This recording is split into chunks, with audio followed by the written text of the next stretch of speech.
आज बच्चों हम लोग जिस टॉपिक को सीख रहे हैं वो है टाइम, स्पीड एंड डिस्टेंस।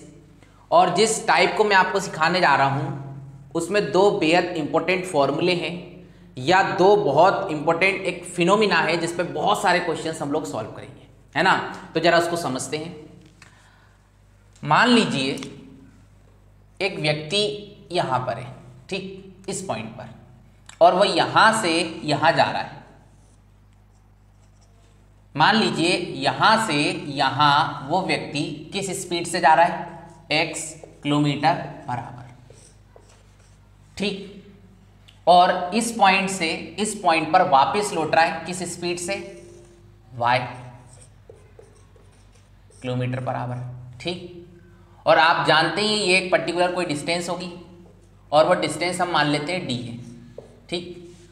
तो क्वेश्चन कुछ ऐसा आएगा कि एक व्यक्ति यहां से यहां जा रहा है इस स्पीड से, फिर वापस यहां से यहां लौट रहा है इस स्पीड से, और इस टोटल जर्नी को कवर करने में उसको t टाइम लगा।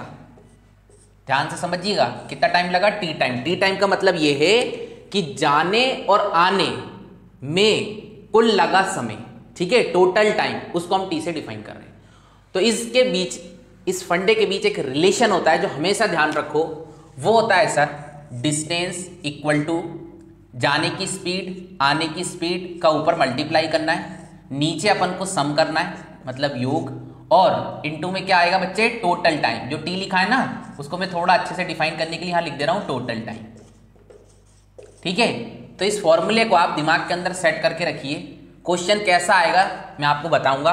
कुछ भी कह देगा 20 की स्पीड से जा रहा है, 30 की स्पीड से वापस लौट रहा है, टोटल आने और जाने में लगे मान लीजिए 7 घंटे, है ना, कुछ भी बोल देगा। तो बताइए यहां से यहां तक की टोटल डिस्टेंस कितनी है। तो आप कुछ नहीं करिए, इसमें वैल्यू पुट कर दीजिए, आंसर आ जाएगा, है ना। कुछ बच्चे बोल रहे होंगे सर आप तो फॉर्मूला बेस पढ़ाने लगे। नहीं सर, मैं फॉर्मूला बेस बिल्कुल नहीं पढ़ाता, है ना। कोशिश ये रहती है कि 99.99% फॉर्मूले से दूर रहा जाए, है ना। पर कहीं कहीं क्या होता है, फॉर्मूले ही आपकी चीजें बहुत इजी वे में सॉल्व कर देते हैं, है ना। तो सर जहां लगेगा फॉर्मूला सीखना है तो वहां सीखेंगे, पर कोशिश ये रहेगी कि ना के बराबर सीखें, है ना। क्योंकि सर जो कॉन्सेप्ट होता है ना, जो बेसिक चीजें होती है ना, वो इतनी स्ट्रॉन्ग कर लो, क्योंकि फॉर्मूला भी तो वहीं से निकल के आता है ना। तो अपन दूसरी सिचुएशन को देखते हैं। अब मान लीजिए दूसरी कंडीशन कुछ ऐसी है कि यहां से यहां आप जा रहे हैं किस स्पीड से, x। ये डिस्टेंस आप जानते ही हैं कितनी होगी सर, d। और यहां से आप यहां लौट रहे हैं किस स्पीड से, y। मान लीजिए ऐसा बोले क्वेश्चन, ध्यान से समझिएगा, है ना। ये समय के अंतर की प्रॉब्लम है, ये काय की प्रॉब्लम थी, टोटल टाइम की, और ये काय की प्रॉब्लम है, समय के अंतर की। तो जरा वो समझिएगा कि भाषा किस तरीके की होगी। ऐसे बोल देगा कोई व्यक्ति यहां से यहां गया x किलोमीटर पर आवर की स्पीड से, और वापस लौटा y किलोमीटर पर आवर की स्पीड से, और जाने में आने से 2 घंटे ज्यादा लगे। क्या बोल रहा है, जाने में आने से 2 घंटे ज्यादा लगे, मतलब जाते समय उसका स्पीड कम था तभी 2 घंटे ज्यादा लगे, जाने में आने से 2 घंटे ज्यादा लगे, मतलब जाने में उसको 2 घंटे एक्स्ट्रा लगा है, मतलब x की वैल्यू कम है y से। समझ रहे हो ना चीजें। तो इस बार क्या होगा, आपको समय के अंतर, है ना, समय का डिफरेंस दिया होगा। जैसे जाने में 5 घंटे लगे, आने में मान लीजिए 3 घंटे लगे, तो इनडायरेक्टली मतलब क्या निकलता है, जाने में 2 घंटे ज्यादा लगे आने से। बात समझ रहे हो। तो ऐसे करके टाइम के डिफरेंस की प्रॉब्लम होगी, और इसका फॉर्मूला जो होगा वो ये होगा डिस्टेंस निकालने का, d इक्वल टू, ऊपर तो दोनों का इंटू ही आएगा, दोनों स्पीड का। नीचे बच्चे क्या होगा, ध्यान से समझिएगा, यहां पे ना डेल्टा एस आएगा। डेल्टा एस का मतलब ये है स्पीड का अंतर। भाई कभी कभी x की वैल्यू ज्यादा होगी y से, तो यहां आएगा x माइनस वाई, और मान लीजिए कभी y की वैल्यू ज्यादा होगी x से, तो फंडा बनेगा y माइनस x। समझ रहे हो ना। इसलिए मैंने डेल्टा एस इसलिए लिखा कि सर स्पीड का डिफरेंस लेना है, और डिफरेंस का मतलब मैं बताया हूं ज्यादा में से कम को घटाना, ठीक। वैसे ही बच्चे यहां पे क्या आएगा, डेल्टा टी, मतलब टाइम का डिफरेंस, है ना। तो बस आप इतना समझ जाइए कि 2 फॉर्मूले हैं, इस पे लगभग मैं 13-14 क्वेश्चंस कराऊंगा, और बहुत इंपॉर्टेंट क्वेश्चंस कराऊंगा। और इसमें जो बेसिक क्वेश्चन बेसिक मेथड से सॉल्व होंगे उनसे भी कराऊंगा, पर कुछ क्वेश्चन ऐसे हैं जो बेसिक से सॉल्व ना होकर इन फॉर्मूले से जल्दी आंसर आ जाते हैं। इसलिए मैंने दोनों फॉर्मूले आपके सामने लिख दिए। यदि टोटल टाइम की बात आएगी तो ये फॉर्मूला ध्यान रखिए। देखिए हमेशा ध्यान रखिए, यहां तो डिस्टेंस ही आना है, ऊपर हमेशा यहाँ पे स्पीड का मल्टीप्लाई आना है, यहाँ पे स्पीड का सम आना है, यहाँ स्पीड का डिफरेंस आना है। ठीक है। और यहाँ टोटल टाइम आएगा भाई, जब टोटल सम आएगा तो टोटल टाइम आ जाएगा, और यहाँ पे स्पीड का डिफरेंस आएगा तो यहाँ टाइम का भी डिफरेंस आ जाएगा। बात समझ रहे हो ना? जब क्वेश्चन करेंगे तो अच्छे से आपको समझ में आएगा। अब मैं आपको क्वेश्चन कुछ दिखाता हूँ। देखिए भाई, आपकी स्क्रीन पे फर्स्ट क्वेश्चन आ रहा है, इसको पढ़िए। एक व्यक्ति है और वह एक निश्चित दूरी को x किलोमीटर प्रति घंटे की चाल से जा रहा है। मतलब एक पर्सन है जो किस स्पीड से अपनी डिस्टेंस तय कर रहा है, x किलोमीटर पर आवर, और y किलोमीटर प्रति घंटे की चाल से आ रहा है, और रिवर्स में उसका स्पीड क्या है, y किलोमीटर पर आवर। फिर हमसे कह रहा है वह आने और जाने में, ध्यान से पढ़िएगा इस सेंटेंस को, क्या लिखा है, आने व जाने में t घंटे लगाता है। मतलब बच्चे यहाँ पे t का मतलब किससे, टोटल टाइम से, है ना। तो हमको बोल रहा है दूरी याद करो, तो भाई करते हैं। तो आप जानते हैं डिस्टेंस इक्वल टू क्या होता है फंडा, जब टोटल टाइम दिया होता है ऊपर मल्टीप्लाई और नीचे सम, है ना, और टोटल टाइम दे रखा है कितना, टी, है ना। तो बच्चे क्या होता है, कुछ कुछ क्वेश्चन आपने देखे होंगे ना, डेरिवेशन टाइप आते हैं, है ना। तो आपको बस ये देखना है कि ये आखिर किस ऑप्शन में दिया है, जिस ऑप्शन में दिया उसको टिक कीजिए, आगे बढ़िए। आई बात समझ में? तो इस तरीके से इस क्वेश्चन को करना है, ठीक है। तो यही इसका राइट आंसर है। 4 ऑप्शन होंगे जो यहाँ नहीं अवेलेबल है ना, पर एग्जाम हॉल में जरूर मिलेंगे, और उन 4 ऑप्शन में से आप समझेंगे कि ये कहाँ लिखा है। जहां ये लिखा है वही हमारा करेक्ट आंसर है। क्लियर है? अगले क्वेश्चन को देखते हैं। देखिए भाई, ये नेक्स्ट सेकंड क्वेश्चन, इसमें लिखा है एक लड़का है जो 3 किलोमीटर प्रति घंटे की चाल से स्कूल जा रहा है। मतलब एक बॉय है जो कि 3 किलोमीटर पर आवर का स्पीड से अपने स्कूल को पहुंच रहा है, और कह रहा है 2 किलोमीटर प्रति घंटे की चाल से वापिस आ रहा है। अब स्कूल में कुटाई होगी तो इंसान धीरे धीरे ही वापस लौटेगा ना, है ना। तो जा रहा है 3 की स्पीड से, आ रहा है 2 की स्पीड से। फिर कह रहा है और उसे कुल 5 घंटे का समय लगता है। मतलब स्कूल जाने और स्कूल से घर आने में जो टोटल टाइम लगा है वो दिया है 5 घंटे, ठीक। फिर कह रहा है भाई स्कूल की दूरी बताओ, मतलब आप उसके घर से स्कूल आखिर कितनी डिस्टेंस पे ही निकालना है। तो आप बस इतना देखिए इन क्वेश्चन में कि दिया क्या है, तो आप पाएंगे टोटल टाइम दिया है। तो इस क्वेश्चन को कैसे सॉल्व करेंगे, डी इक्वल टू 3 जा रहा है, 2 की स्पीड से आ रहा है, यहाँ पे सम आता है नीचे, और यहाँ पे क्या आता है बच्चे, टाइम, टोटल टाइम, और वो कितना है 5। ये घंटा है, ये किलोमीटर पर आवर है, समझ रहे हो ना, आंसर किलोमीटर में आएगा। ये 5 से 5 उड़ जाएगा, और 3 दूनी 6, तो डिस्टेंस कितनी आ गई सर, 6 किलोमीटर। आई बात समझ? तो इन क्वेश्चन को सर कुछ इस तरीके से करना होता है। क्लियर है?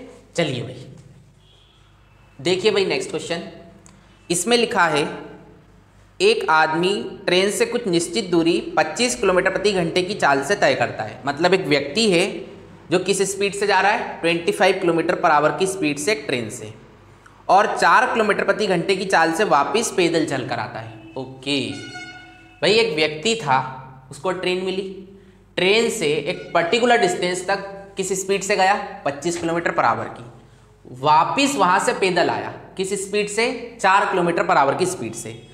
फिर कह रहा है आने जाने में कुल 5 घंटे 48 मिनट लगते हैं। टोटल टाइम कितना लगता है, जाने और वापस लौट के आने में 5 घंटे 48 मिनट। तो वही सब निकालना भाई, डिस्टेंस बताइए। तो भाई ऐसे लिखो, आप तो मन ही मन में बोला करो, 25 की स्पीड से जा रहे हो, सही, 4 की स्पीड से आ रहे हो, और टोटल टाइम आपको कितना लगा, तो आप बोलेंगे 5 आवर 48 मिनट।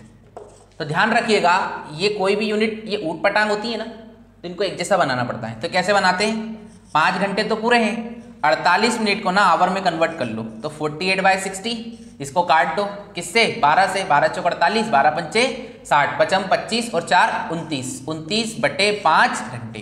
तो टोटल टाइम कितना लगा है, 29/5 आवर। क्लियर है? अब करेंगे कैसे, तो हमें डिस्टेंस निकालना है भाई। जा कैसे रहे हो, 25 की स्पीड से, आ कैसे रहे हो, 4 की स्पीड से, है ना। और यहाँ पे क्या आता है, दोनों डिस्टेंस, दोनों स्पीड का सम, और यहाँ पे क्या आएगा, टोटल टाइम, और टोटल टाइम है कितना, 29/5 है या नहीं। तो 25 4 29 होता है, क्या होता है, तो इसको इससे उड़ा दो, है ना, 5 से इसको उड़ा दो, कितनी बार, 5 बार, नजर लग रही है, 5 का इंटू 4 बार, कितना, 5 चौक 20, है ना। तो 20 क्या किलोमीटर, तो आंसर आ गया, है ना। तो सर इन क्वेश्चंस को ऐसे ही करना है हमेशा। क्या बात याद रखोगे, सिर्फ 2 बातें याद रखना है। एक क्वेश्चन को देखना किस स्पीड से जा रहा है, किस स्पीड से आ रहा है, टोटल टाइम दिया कि टाइम का डिफरेंस दिया है। जैसे अभी तक आपने जो पढ़ा वो क्या था, टोटल टाइम, कि जाने और आने में कुल कितना समय लगा, या टोटल टाइम उस प्लेस तक जाने और आने में, चाहे वो ट्रेन से जाए, पैदल आए, चाहे किसी हवाई जहाज से जाए, समझ रहे हो ना। आपको बस ये देखना है कि जाने और आने में समय कितना लगा, ठीक है। और यदि वैसा कुछ मिल रहा है तो आप बस इस फॉर्मूले में वैल्यू पुट करिए, आंसर लाइए। क्लियर है। अपन अगले जो क्वेश्चंस करने वाले हैं ना वो बहुत इंपॉर्टेंट है, ठीक है, तो उनको बड़े ध्यान से करिएगा। देखते हैं, देखिए भाई ये नेक्स्ट क्वेश्चन, इसमें लिखा है एक व्यक्ति है जो x किलोमीटर पर आवर की स्पीड से जा रहा है और y किलोमीटर पर आवर की स्पीड से वापस आ रहा है, ठीक। फिर ये लाइन जरा इंपॉर्टेंट है, इस पर जरा फोकस कीजिएगा। वह आने में जाने से t घंटे ज्यादा, समझ रहे हो बात को। इस बार ये टाइम का डिफरेंस है। अब कुछ को तो अभी हवा लग नहीं रही होगी, तो लगेगी, है ना। बस ऐसे सोचो, जा किससे रहा है, तो आप बोलेंगे सर उसमें क्लियर तो लिखा है इससे जा रहा है। तो आ किससे रहा है, तो आप बोलेंगे सर इससे आ रहा है।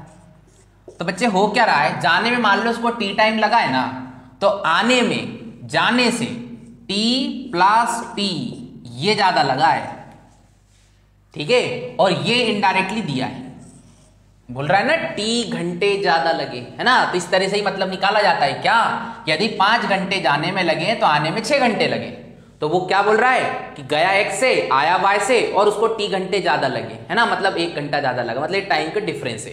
तो जब इस टाइप का है फंडा तो अपन जानते ही है फॉर्मूला क्या बनेगा, तो आप बोलेंगे ऊपर तो इंटू ही आना है, ठीक है, मल्टीप्लाई आना है x इंटू वाई का, ठीक है। अब बच्चे ये देखो कि जाने में स्पीड ज्यादा है या आने में स्पीड ज्यादा है।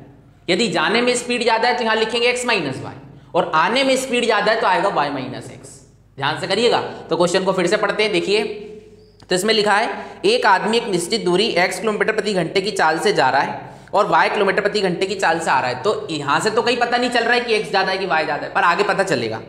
अगर वह आने में ठीक है जाने से t घंटे ज्यादा लेता, मतलब आने में ज्यादा समय लग रहा है जाने से, तो सीधी सी बात है आने में ज्यादा समय लग रहा है मतलब स्पीड कम होगी, तो y का वैल्यू कम होगा, तो नीचे क्या आएगा सर, x माइनस वाई। बच्चों ये बहुत इंपॉर्टेंट है, जब आप कॉम्पिटेटिव एग्जाम में बैठेंगे ना और यदि अच्छा एग्जामिनर होगा ना तो वो यही आपको कंफ्यूज कर देगा। आपके ऑप्शन में एक जगह x माइनस वाई भी होगा, एक जगह y माइनस वी एक्स भी होगा, और आपका दिल ये बोलेगा कि सर वो तो स्पीड का डिफरेंस लेना है, और यहाँ पता नहीं चलता x और y में। भाई 5 और 15 में तो पता चल जाता है कि 15 माइनस 5 ही होगा, क्योंकि आपको स्पीड का डिफरेंस लेना है, पर यहाँ पता नहीं चलता है। और यहाँ पता करते हैं सेंटेंस को पढ़ के, ठीक है। और यहाँ पे फिर क्या आएगा, समय का अंतर था तो वही t दिया है, तो आपका सही जो ऑप्शन होगा 4 ऑप्शन में से वो क्या होगा सर, ये वाला। एक होगा x into y upon y minus x, समझ रहे हो, और एक x प्लस वाई होगा, ऐसा कुछ 4 ऑप्शन दे रखे होंगे, तो आपके लिए करेक्ट होगा x माइनस वाई वाला। समझ रहे हो बातों को, ये बातें बड़ी छोटी हैं, है ना, पर अच्छा बच्चा जो है ना यहाँ पे गलती कर देता है, ठीक है। इसलिए सर मैं बिल्कुल 0 लेवल से चीजें तैयार करता हूँ, जहां मुझे लगता है फॉर्मूला बेस चलना वहां फॉर्मूला बेस चलते हैं, और जहां लगता है कि नहीं चीजें बिल्कुल बेसिक तरीके से सॉल्व हो सकती है वहां से करते हैं, ठीक है। कुछ अच्छे क्वेश्चन बनाते हैं। देखिए भाई इस वीडियो का लास्ट क्वेश्चन है ये, इसमें लिखा है एक आदमी घर से ऑफिस एक निश्चित दूरी 30 किलोमीटर प्रति घंटे की चाल से तय कर रहा है और वह 10 मिनट लेट हो जाता है। यहां पे आइए भाई, एक व्यक्ति है जो 30 किलोमीटर पर आवर की स्पीड से गया और जो एक नियत समय पे पहुंचता था ना, जो उसका ऑफिस खुलने का टाइम था, उससे वो लेट पहुंचा है कितने मिनट, 10 मिनट। इसको ऐसे लिख लो भाई, कोई इंसान लेट पहुंचे मतलब एडिशनल टाइम लगा है ना, तो उसको हम प्लस से डिफाइन करेंगे और बोल देंगे 10 मिनट लेट पहुंचा, ठीक। अब भाई अगले दिन क्या हुआ, लेकिन अगर वह 40 किलोमीटर प्रति घंटे की चाल से जाए तो 5 मिनट पहले पहुंच जाता है। अब अगले दिन क्या हुआ सर, वो 30 से ना चल के 40 से चला, तो जिससे कारण क्या हुआ, जो ऑफिस का खुलने का टाइम था ना उससे 5 मिनट पहले ही पहुंच गया, मतलब उसको 5 मिनट एक्स्ट्रा मिल गए, ठीक है, या उस समय से 5 मिनट पहले पहुंच गया, है ना। तो ध्यान रखिएगा हमेशा जब भी एक्स्ट्रा टाइम लेगा तो मैं उसको प्लस लिखूंगा कि भाई इतना समय ज्यादा लगा, ठीक है। और यदि बिफोर पहुंच जाएगा तो मैं बोलूंगा कि जो एक उसका नियत समय था ना, एग्जैक्ट टाइम था, उससे वो इतने मिनट पहले ही उसको समय पे पहुंच गया, समझ रहे हो ना, इतने मिनट पहले पहुंच गया। अब हमसे ये बोला जा रहा है कि भाई वही बताइए घर से ऑफिस की दूरी, तो अपन को कुछ नहीं करना है, ये टाइम के डिफरेंस की प्रॉब्लम है, बात समझ में आ रही है। तो कैसे करेंगे, इधर आइए, डिस्टेंस कैसे निकालेंगे, तो आप बोलेंगे सर ऊपर तो लेना है इंटू, तो ले लेते हैं, और नीचे लेना है क्या सर, स्पीड का डिफरेंस। तो इस बार पहली बार मैं लिख रहा हूं, अगली बार से मैं डायरेक्ट लिखूंगा, ध्यान रखिएगा। तो 40 माइनस 30, ठीक है।